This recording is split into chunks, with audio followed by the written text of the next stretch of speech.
はいどうも、コーヒーに愛された男かすやです。今日はというか今日から、はい、撮影アシスタントはマーケチーム、俺らも分かってないけど、そうですね、さやぼうこと高橋さやかが撮影してくれてます。よろしくお願いします。はい、これからよろしく。はい、頑張ります。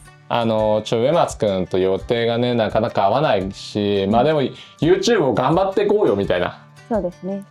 あるんで、まあ、社内でやっぱ撮影できた方がいいよねって言ってちょっと白羽の矢が。今日は何を撮りますか？はい。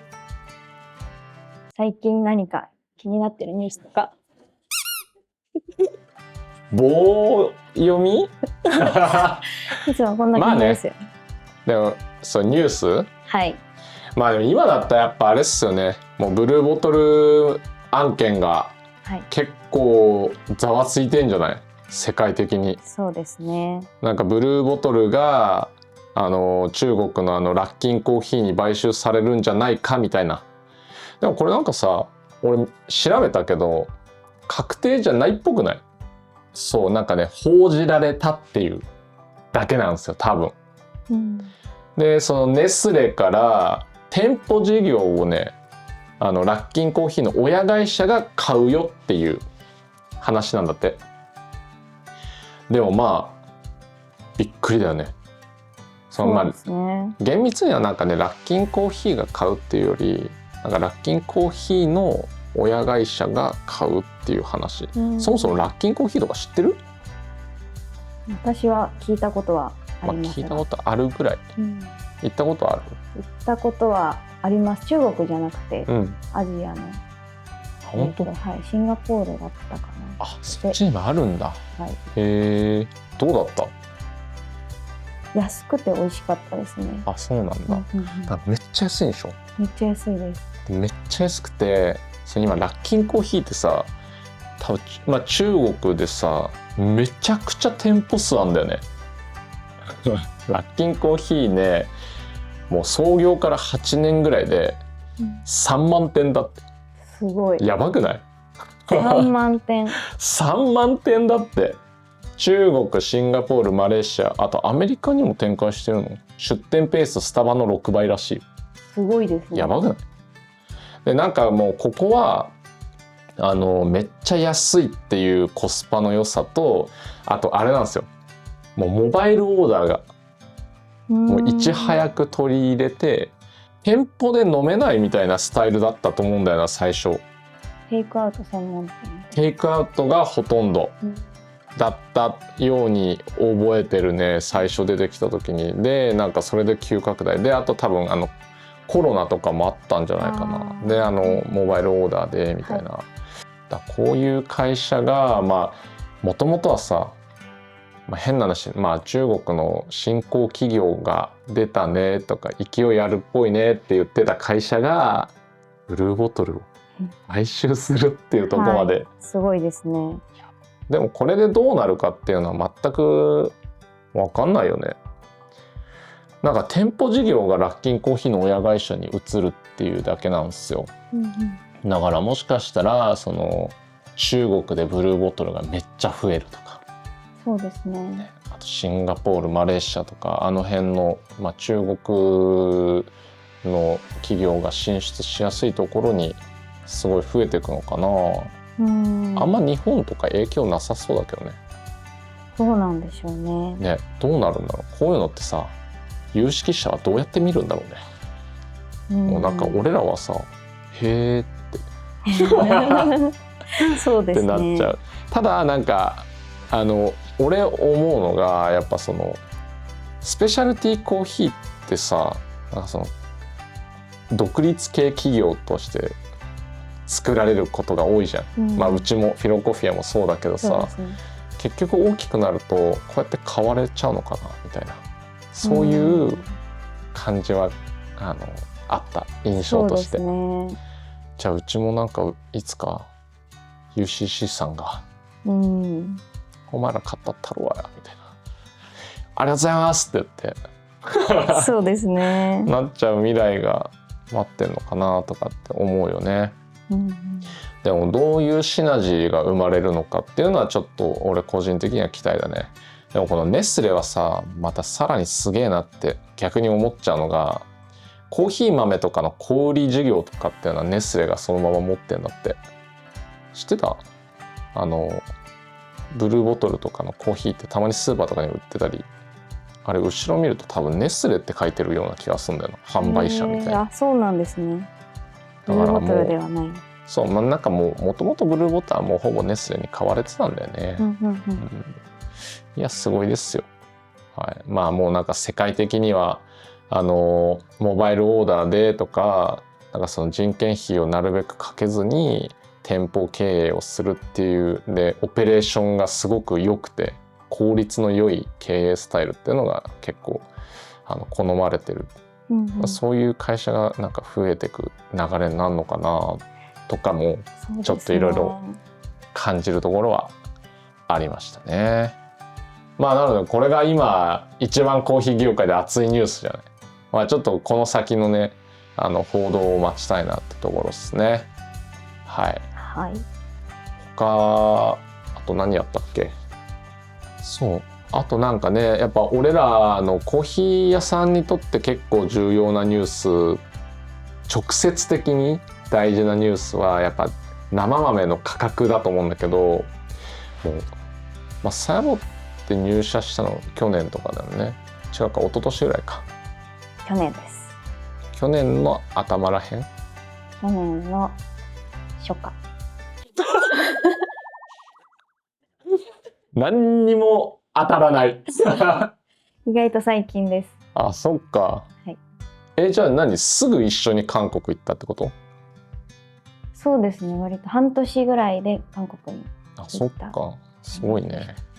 さすがっすね。まあ俺がこのコーヒー業界入ってきた時の生豆価格と比べてもう2倍なんですよ。すごい。本当になんか1キロ今2000円をほぼ超えてくる、コーヒーの生豆って、はい、でも俺入った2013年ぐらいは1000円だった。確かなんか1200-300円のコーヒーで俺ジャパンブリュワーズカップ優勝してるから。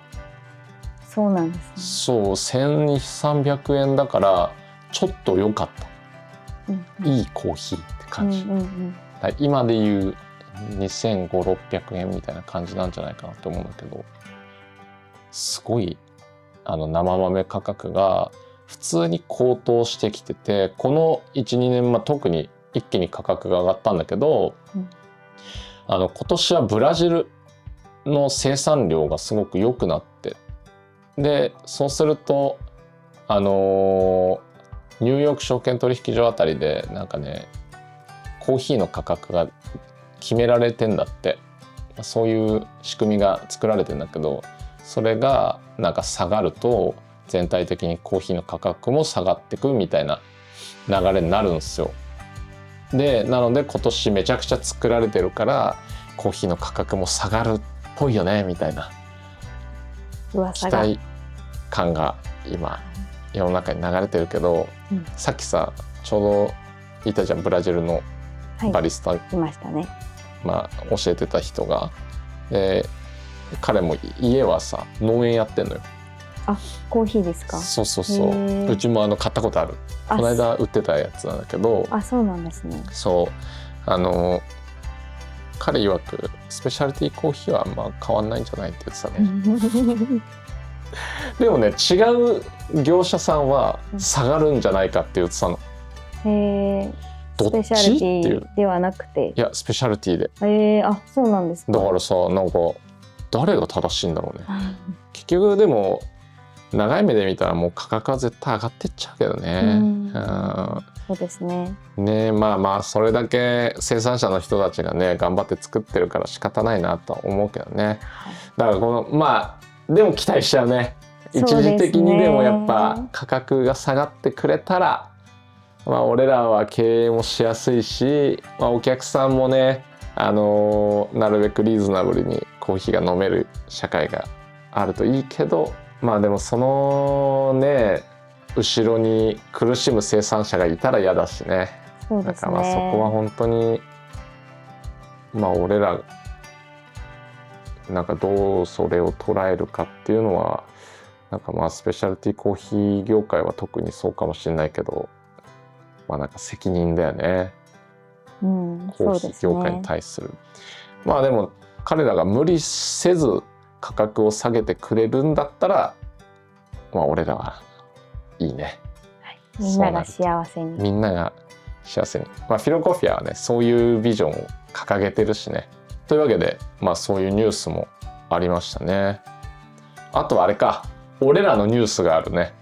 昔から知ってるというか、まあつい最近まで焙煎場って船橋の本町の方にあったじゃん。はい、まあ201のもうすぐ向かいのね。はい、あそこが今もう引っ越して今ここに移動してるんですけど、焙煎場めちゃくちゃ大きくなって、まあサイズで言えばもう8倍ぐらいのサイズになったんですよ。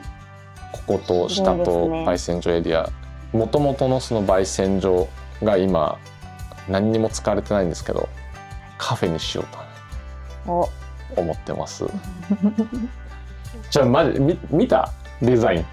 見ました。見せてもらいました。めっちゃ良くない？めっちゃいいですね。あそこをフィロコフィア旧焙煎所としてリニューアルさせようかなと思ってますんで、乞うご期待ですよ。多分遅くても5月中旬ぐらいにはオープンさせたいなって思ってるんで、ぜひ皆さん来てほしいね。なんかね、やっぱあそこって特別な場所なんですよ、俺らにとっては。もう創業の場所だから、はい、そうですね。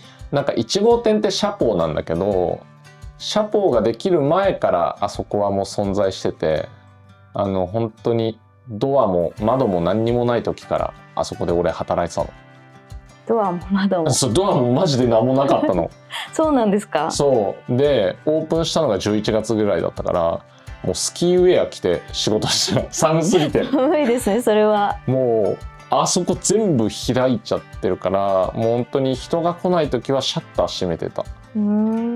でエアコンも入ってなかったし、だからマジで寒い中ハンドピックとかやってたからね、ガチガチに震えながら。そうっていうなんか始まりの場所だから、201もあるしシャポーもあるし、もう船橋あそこに店出す必要ないんじゃないとかっていろいろ議論されたけど、いややっぱ創業の場所をなくすの寂しいよねっていうので、あそこはカフェに生まれ変わらせようかなと決断しましたんで、ぜひ皆さん遊び来てください。